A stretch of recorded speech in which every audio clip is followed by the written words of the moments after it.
Hi everyone. Today I'm going to be going over because since some of you are interested, my generative ambient track that I made on the OPZ. So I'm going to have the app open just so you can kind of see more information as I'm going through things. Um, so there are four patterns in this project, but for now we're just going to be staying on the first one because it'll be easier to show things off and mute tracks and stuff as I do them. But I'll just play you some of the actually there. I'll just play you some of the piece for those that didn't hear it already.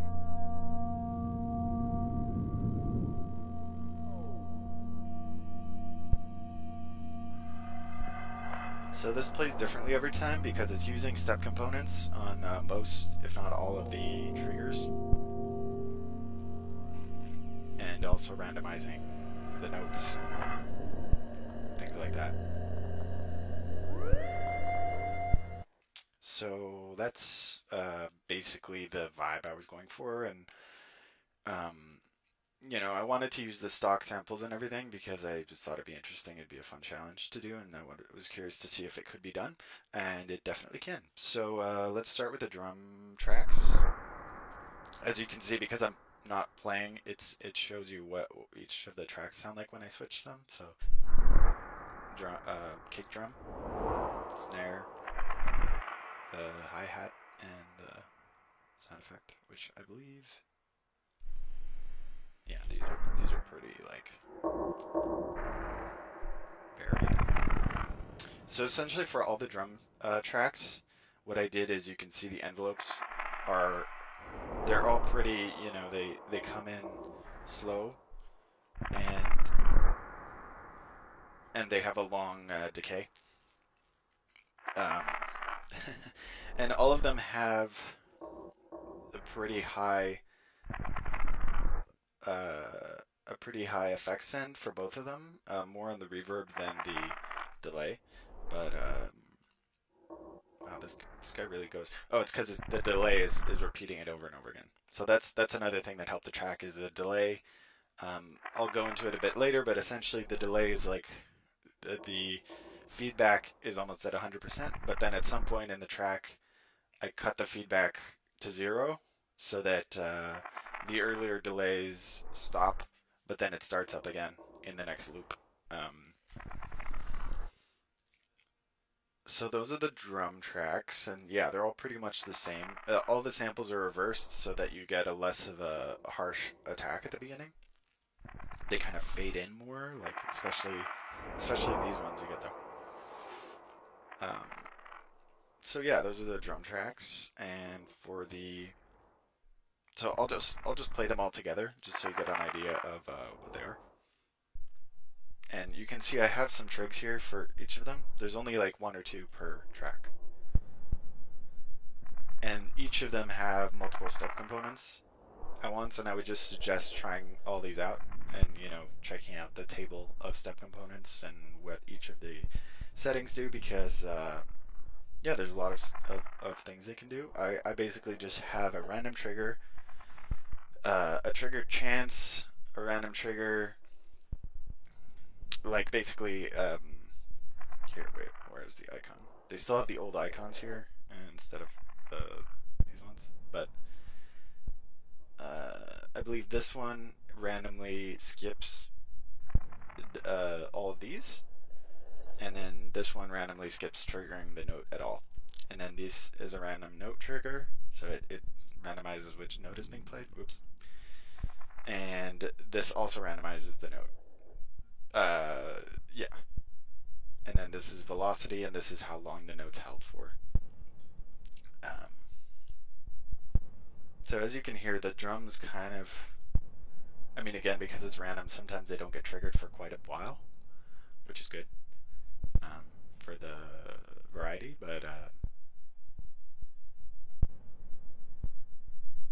yeah, it really just is the background sound effects. So let's stop this and go to the other synth tracks.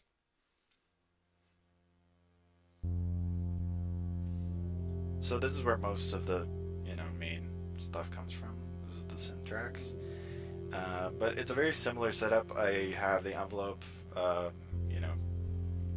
such that there's a slow attack and a long decay. And the chord track is the one that gets triggered the most, because you know notes can stack really easily. With the chord track, you won't have notes cutting out because others are getting pulled in.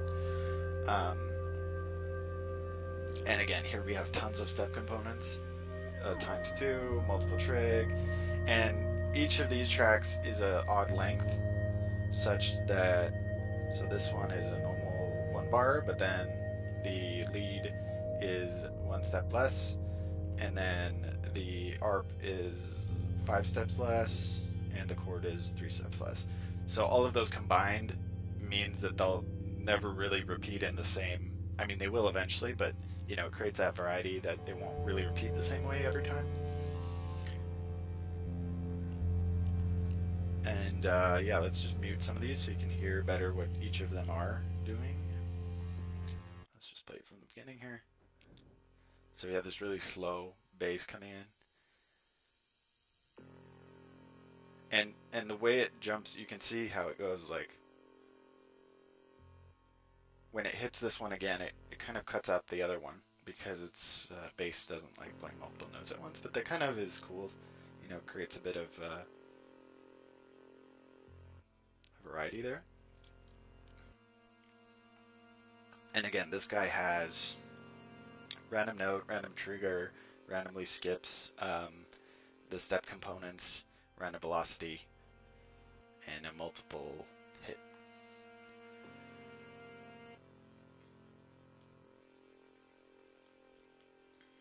So now if we just do the lead, let's just stop it so that, because a lot of these tracks have a long decay and the effects on top of it, so even when you mute them, they still kind of keep playing. So here, as you can see, it holds on a lot of these, because we have, well, on the second one, I think, yeah, the multiple,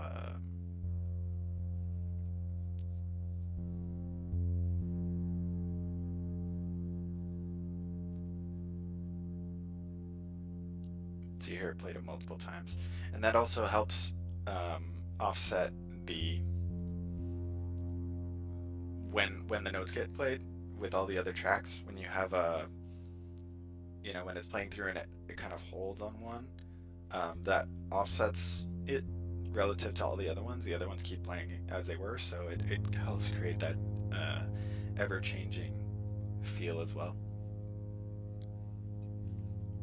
And again, with the effects, they're pretty high, so you get that like droning. These aren't set to drone though. These are set to, most of the tracks are just set to the first setting, which is poly, I believe. So yeah, this one's doing a lot, you know, but it's pretty consistent. But every now and then the note will jump up to a much higher octave and things like that. So it's pretty cool. And the ARP track is kind of also doing a drone.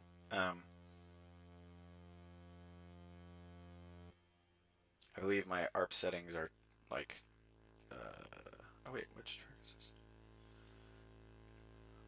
Oh yeah, okay, that's why. I was like, that doesn't make sense. So on all of these trigs, I have the same settings, which is a random ramp up, a random skip step component, and a random trig. So this is doing similarly to what the bass is doing, but it's a bit grittier, harsher, and it's a different track length, so you get kind of a more varied changes. Oh, and there's the LFO, right? I forgot to talk about the LFO. So the LFOs on a few tracks are doing some things. On this one, it's set to... Wait, this one can't have an LFO because it's a harp. What did I do here?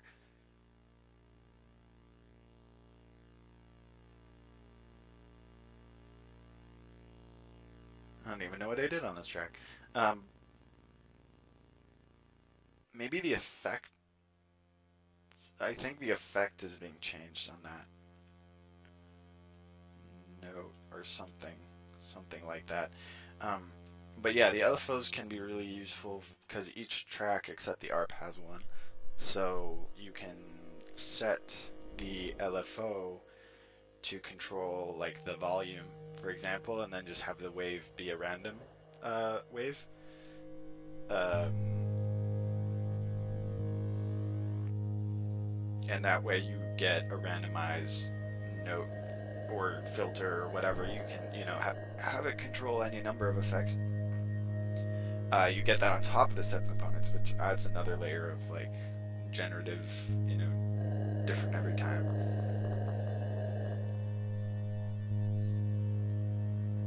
Okay, that's why all the tracks are unmuted now. Oh, because it's going through DOI. Okay, stop. I was like, why are all of these coming in? Okay, let's go to the chord. I don't want this video to be too long.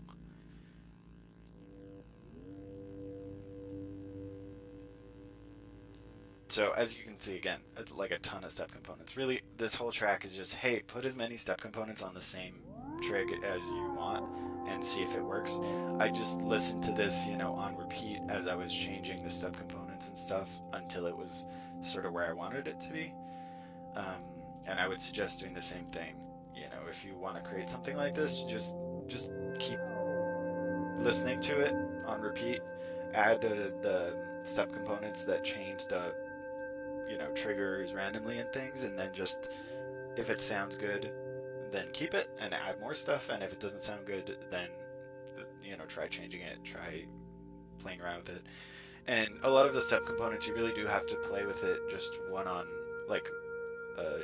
just add one at a time and see what it does, kind of thing. Because if you don't do that, you can quickly get lost in how many effects are being applied on top of each other. Yeah, so in the, what are we on, chord? Chord is, as you can see, is very similar. We have a ton of step components on both of these guys. And our LFO is on a random. It's on the filter. So it's randomly affecting the filter. But you can't really hear that much, but I mean, I just thought it worked.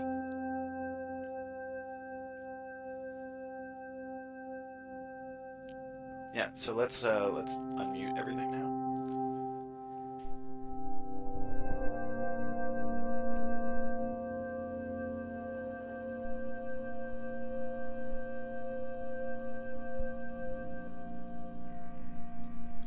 All right, so that was sort of the basic overview of this project. Let's go to another project and okay, well, these are some in the works ones.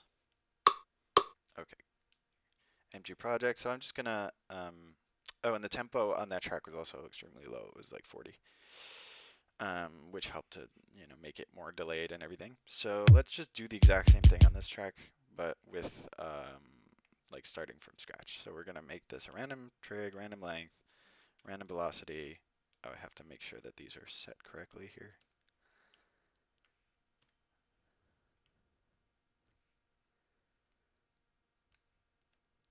Okay, and we're going to also do random, and we are going to do a random trig and a randomly skip, and we're just gonna also reverse the sample and add a bunch of both effects.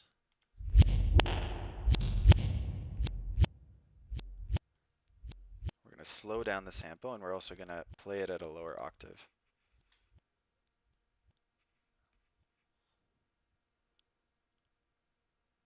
So see, it skipped it there.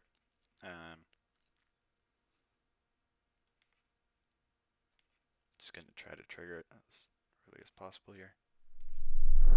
There. So that would be what that sound would be like, but also it could change because of the step components. It can play multiple times. The velocity can be random. It can be also a random other note, other kick drum from that sample pack. And if we just want to increase the probability that that happens, we can just add more of these guys, so that now it's 4 times as likely to happen because there's 4 of those steps there.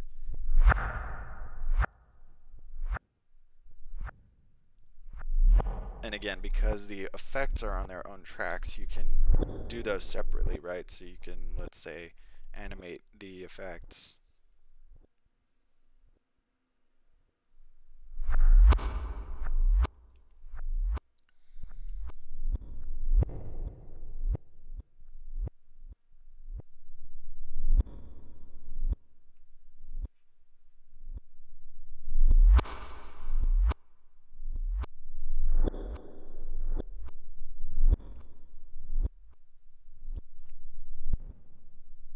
I was sure you could animate these.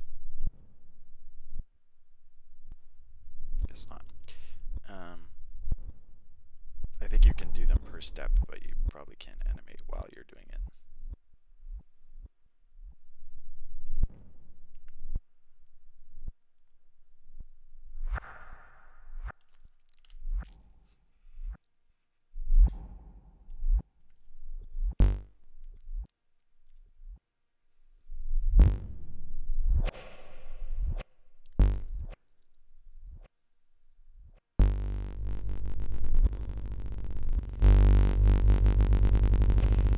So let's have the LFO affect the filter on a random. And let's bring the attack way down so that. And let's turn the portamento up so that there's like a.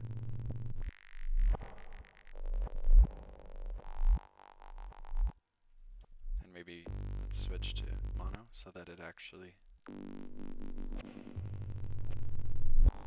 I guess it doesn't do the portamento for this synth.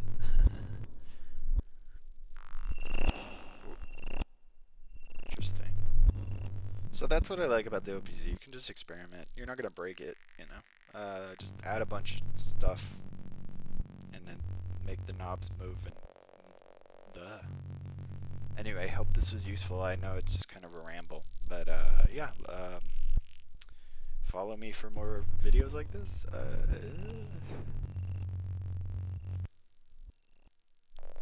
And like post any comments you have in the comments, and let me know if you'd like to see more stuff. All right, ciao.